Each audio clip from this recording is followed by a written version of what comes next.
আসসালামু আলাইকুম, সবাই কেমন আছো? আশা করছি সবাই অনেক ভালো আছো। তো আজকে আমার আম্মা সকালে নাস্তা করতেছিল আর আমি কইতেছিলাম যে কই আম্মা কিতা নাস্তা করতেছো। ওই দেখাইছিলা খৈফল ভাজি আর রুটি খররা। তো খৈফল ভাজি আর রুটি কিন্তু আমার অনেক ফেভারিট। আমার হাতের খৈফল ভাজি অনেক মজা হয়।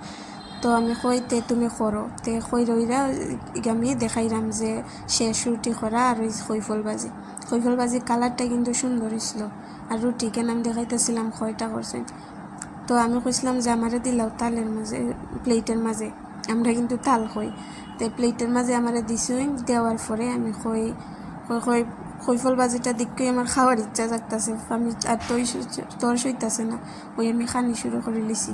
তো আমি খাইতাছি আর আম্মারে কইতাছি, কই যে মজা হয়েছে। আম্মা তো খাইতা নাই, আম্মা রোজা রাখি লিছুন। আমরা ঘরের বাকি সবাই খাইতাছি। তো আমি কেন খাইতাছি, খাইতে খাইতে আমি 2টা রুটি খাই লিছি। এটা আর ফুটেজ নেওয়া হয়েছে না। 2টা রুটি খাইয়া আমি খাইতাছি আর আম্মার কইতাছি, ভাই আজকের খৈফল বাজিটা কিন্তু অনেক মজা হয়েছে। আমার আম্মার হাতের সব তরকারি মজা হয় আলহামদুলিল্লাহ। আমরা ঘরের সবাই খুব পছন্দ করে, সবাই খায়, আমারও ভালো লাগে। আমি তো আমার আম্মার হাতের তরকারি ছাড়া খেয়ে হাতের তরকারি খাই না। ঠিক আছে, আমি খাইতাছিলাম আর দেখাইতাছিলাম আর কইতাছিলাম সবার যদি জিব্বার মাঝে পানি হয় তে আমার কিছু করার নাই।